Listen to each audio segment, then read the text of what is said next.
오늘 우리가 읽은 이 성서일과 구약의 본문 예레미야 29장의 말씀은 그 전체적인 이야기가 이스라엘이 무너져가는 그런 이야기를 담고 있습니다.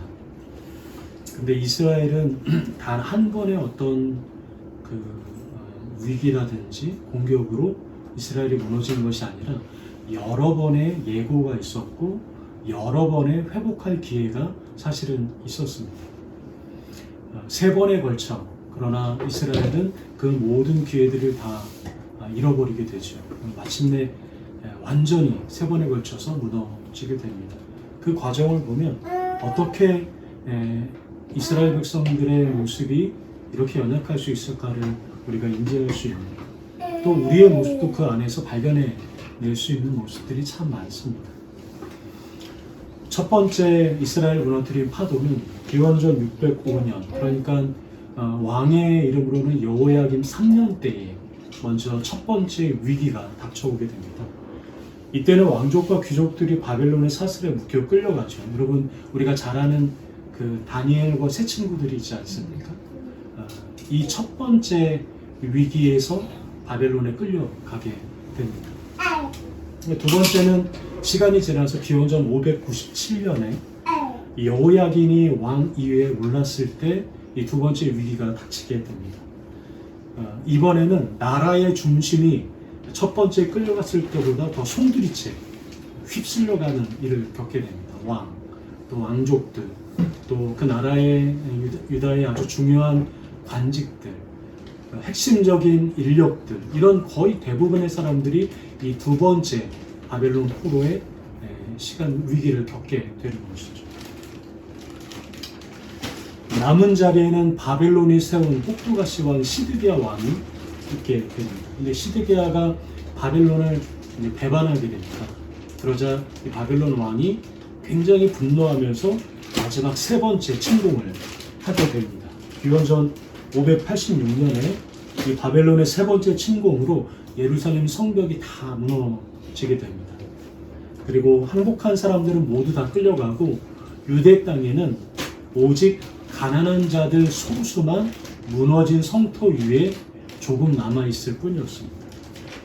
그러니까 남유다는 단숨에 사라진 나라가 아니었고 이렇게 무려 19년 동안 3번의 침공을 통해서 조금씩 무너졌다라는 것을 알 수가 있는 것이죠. 마치 여러분, 커다란 나무가 또 커다란 어떠한 것이 무너질 때 한순간에 무너지는 게 아니라 이미 그 전부터 그러한 증상들을 가지고 있는 것처럼 유다라는, 이스라엘이라는 나라는 이미 이러한 증상들을 오래전부터 간직하고 있었던 것입니다. 오늘 본문의 이 예레미야서는 그 3번째, 이 총 3번째의 포로 상황 가운데 2번째에 해당하는, 2번째 포로로 끌려간 이들에게 하나님께서 예레미야를 통해서 전해주시고자 하는 말씀이었습니다. 아직 유대 땅에는 왕이 있었죠. 시드기야라는 왕도 비록 허울처럼 보이지만 그래도 왕이 있었고, 그리고 당시에는 그래도 성전도, 예루살렘 성전도 남아 있었을 때였습니다. 근데 사람들은 여전히 마음 한구석에 이런 생각으로 살아가던 시대였습니다. 설마 하나님께서 우리를 사랑하시는데 하나님께서 우리를 망하게 그냥 내버려 두시겠는가, 이러한 태도를 계속 유지하고 있었던 것입니다. 삶은 돌이키지 않으면서 생각으로만 우리는 괜찮지 않겠느냐라고 말하는 삶이었죠. 실제로 사람들이 그렇게 생각하게 되었던 주된 이유는 무엇이냐면 당시의 종교인들과 지도자들과 선지자들이 그 사람들의 말에 부응하는 이야기들을 해주었습니다.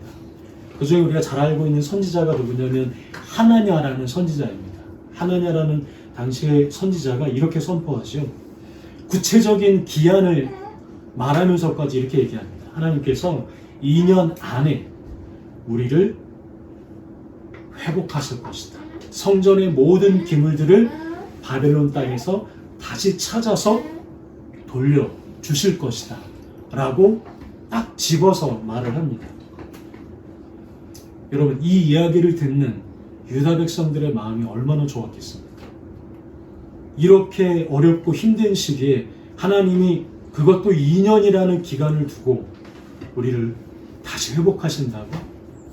인기 절정의 말이었고 유다 백성들이 듣고 싶었던 이야기를 하나냐 선지자가 달콤하게 해주었던 것이죠. 그 소식은 멀리 포로에 있는 곳에 사는 유대인들에게까지 전해지게 되었습니다. 여러분 얼마나 가슴이 벅찼을까요? 우리가 지금은 포로로 있지만 우리가 2년 뒤에 2년 안에 우리가 다시 돌아가고 회복한다고 하나님의 선지자가 말을 했어 라고 이야기하는 것이죠. 근데 그 시대에 나타난 선지자가 누구냐면 우리가 오늘 대하고 있는 예레미야 선지자입니다. 그리고 그 예레미야가 전했던 하나님의 말씀은 하나냐의 이야기와는 정반대의 이야기, 그들의 기대를 단숨에 꺼트려버리는 차갑고도 냉랭한 이야기였습니다. 예레미야 29장 5절을 보면 이렇게 적혀있죠. 너희는 그곳에 집을 짓고 정착하라. 그리고 그곳의 열매를 먹고 살아라. 이렇게 이야기를 합니다. 얼마나 냉정합니까? 얼마나 사람들의 기대를 꺾어버리는 그런 이야기입니다. 하나냐가 말한 2년 안에 돌아오리라는 말과는 정반대의 이야기지 않습니까? 예레미야가 하는 얘기는 이것이죠. 지금 포로로 끌려간 그곳이 마치 너희의 본토인 것처럼 여기며 그곳에서 충실히 살아라. 이렇게 이야기를 하는 것입니다. 밭을 갈고 뿌리를 깊이 그곳에 내리고 그곳에서 아이들을 낳고 그곳의 삶을 충실하게 이어가라 라고 말하는 것이죠. 여러분 이 예레미야의 말은, 이 예레미야의 대언은 당신 누구에게도 환영을 받지 못하는 이야기였습니다.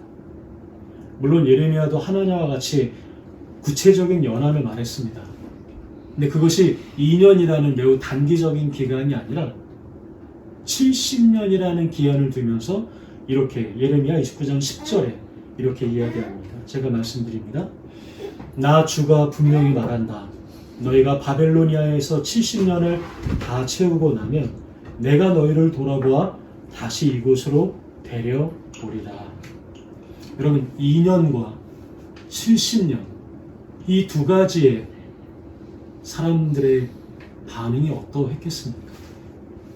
70년이라는 시간은 누군가에게는, 이 이야기를 듣고 있는 누군가에게는 자신의 삶이 끝나버리는 시간이겠죠. 그러니까 닿을 수 없는 시간입니다. 70년 뒤에 하나님이 회복시키신다는 것은 거기서 죽으라는 얘기와 진배 없는 얘기죠. 이 땅에서 포로로 살다가 너희들은 죽게 될 것이다 라는 예언을 예레미야가 하고 있는 것입니다. 그러니까 예레미야의 편지는 달콤한 위로가 아니라 차갑게 현실을 직면하게 만드는 하나님의 말씀이었습니다. 지금은 이거를 극복을 하고 희망을 가지고 이거를 나아가고 이럴 때가 아니다. 지금은 이것을 있는 그대로 받아들이고 현실을 피하지 말고 오늘 우리들의 삶을 있는 그대로 하나님께 고백하면서 이곳에서 받아들이며 살아가는 삶이 하나님이 여시는 구원의 출발점이다라고 예레미야 선지자를 통하여 하나님은 말씀하고 계시는 것입니다. 너희의 뜻과 나의 뜻이 이렇게 다르지만 나의 뜻은 이 길 위에 있다라는 것을 하나님이 결연한 목소리로 예레미야를 통하여 말씀하시는 장면인 것입니다. 예레미야는 남유다 백성들에게 이 포로의 시간을 제발 빨리 끝내주십시오 라고 기도하기보다 지금 이 자리에서 함께 하시는 하나님을 보라 라고 말씀합니다. 지금 이 자리, 그러니까 무너졌다고 느껴지는 그 자리, 모든 것이 가능성이 없다라고 느껴지는 바로 그 자리에도 여전히 동일하게 함께 하시는 하나님의 손길을 새로운 시야와 시선으로 조망하고 바라보라 라고 말하고 있는 것입니다. 바로 그 자리에서 진정한 구원이 시작이 된다라고 말씀하시는 것이죠. 여러분 오늘 우리 앞에 놓인 현실도 마찬가지입니다. 우리가 오늘 기후위기라는 어찌 보면 다소는 낯선 예배를 우리가 끌어안고 예배를 드리지만 사실 이 기후의 위기라는 것은 더 이상 먼 미래에 일어날 그런 이야기만은 아닌 것 같습니다. 이미 우리 삶 속에 드리워진 그림자이죠. 우리가 올해 여름도 지나왔는데 몇백 년 만에 그런 더위가 오고, 더위가 오는 그 지역의 반대편에는 또 몇백 년 만에 내리지 않는 폭우가 1시간 내에 내려서 모든 게 다 휩쓸려 떠내려가는 일이 우리도 겪지 않았습니까? 지난 8월 영국의 가디언지라는 잡지에서는 지구온난화를 막지 못하면 2070에서 2090년 사이 인류 40억 명의 목숨을 잃을 수 있다는 학술적인 기사를 게재했습니다. 이 2070년부터 90년 사이에 닥칠 위기는 지구 역사상 보면 약 2억 5천만 년 전에 대기 중에 이산화탄소가 급증해서 갑자기 생물이 90% 이상이 사라진 폐렴기 대멸종과 버금가는 상황이다라고 사람들은 이야기한다고 합니다. 지구 역사상 가장 치명적인 시기가 지나갔는데 이제 그것이 환경 위기로, 기후 위기로 다시 찾아올 것을 말하고 있는 것이죠. 마치 여러분 영화 설국영차를 보면 설국영차의 그 배경이 뭐냐면 빙하기 있지 않습니까? 갑자기 빙하기가 찾아오게 되죠. 기후 위기로. 예측 불가능한 재난이 갑자기 인류에게, 사람들에게 다가온 것입니다. 그러니까 이런 것들에 어떤 개인이 조금 노력을 한다고 해서 어떤 한계가 있는 것이겠죠.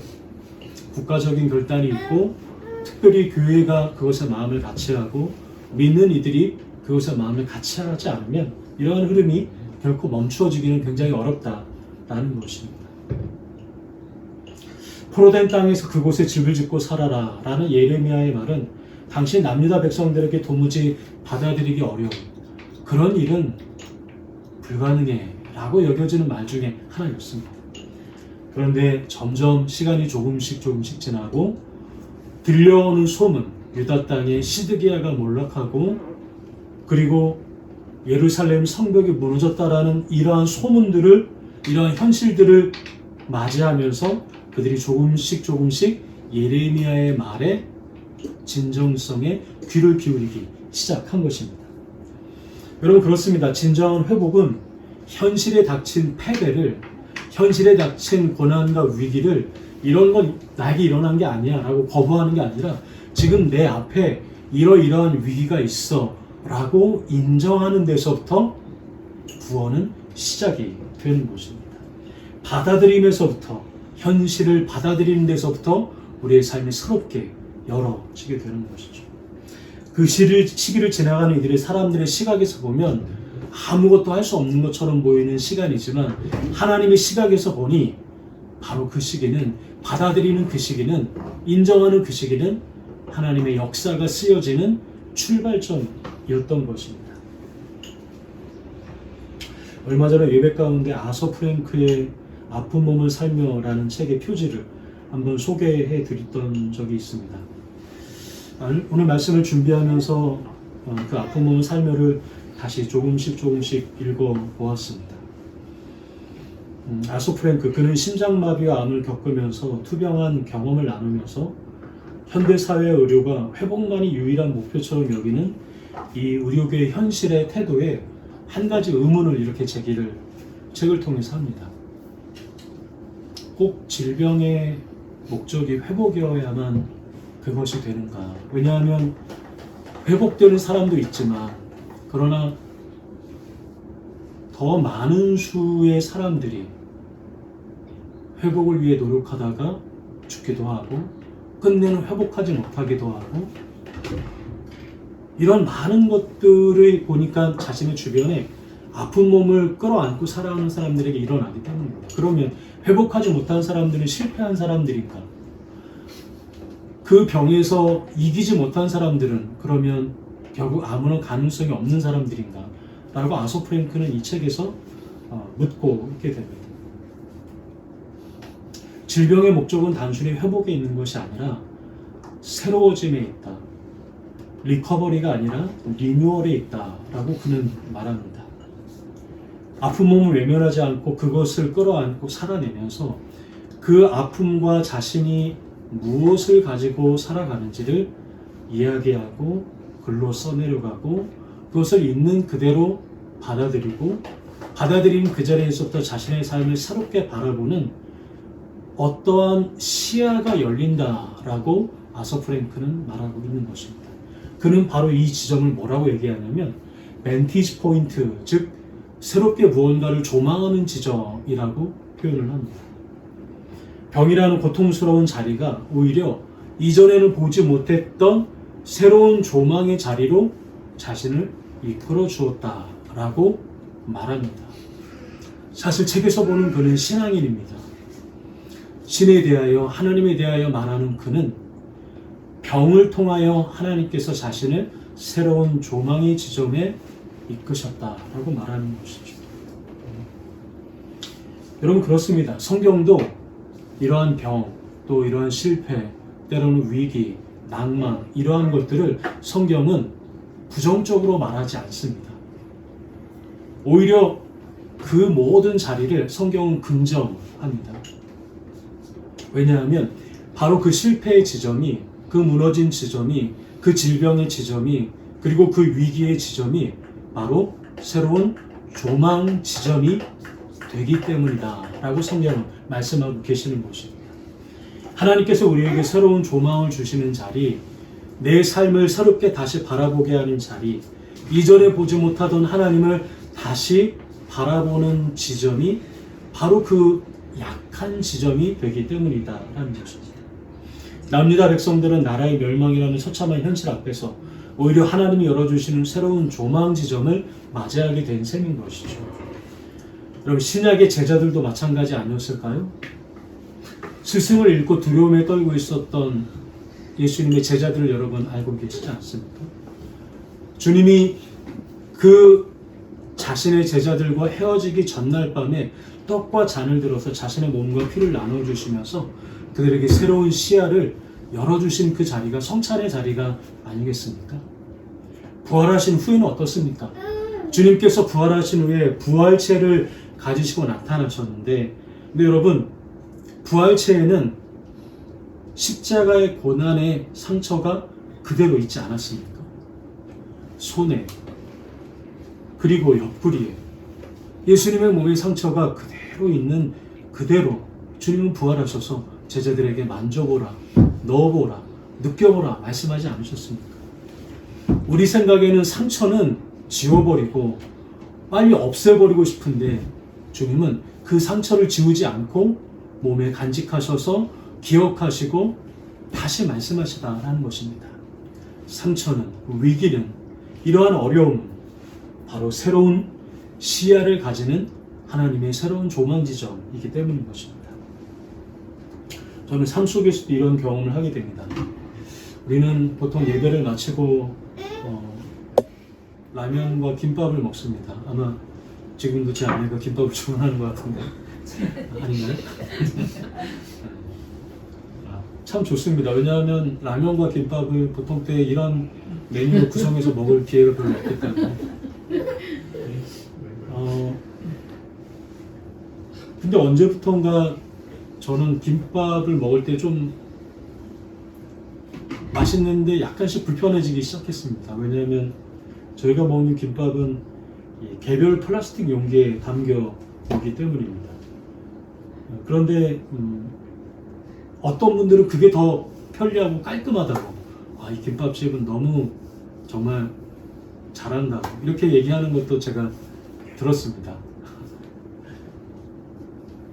근데 여러분, 우리는 편리하고 깔끔하지만 우리가 먹은 그 플라스틱 용기들은 쓰레기로 되어서 쓰레기장으로 들어가고 그것이 결국은 잘 분해되지 않은 플라스틱 쓰레기로 결국은 지구를 돌아다닌다는 것을 생각해 보면 이전과는 좀 다른 시야를, 새로운 조망 지점을 가지게 되었다는 것을 느끼게 됩니다.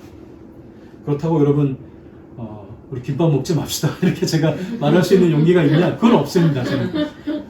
왜냐하면 여러분들이 너무 또 맛있게 드시는 모습이 너무 행복하기에. 근데 또 그렇게 말하기에는 뻘쭘하면서도 어떻게 해야 할지 알 수 없는 그런 미묘한 어떤 그런 느낌을 사실은 삶 속에서 많이 느낍니다.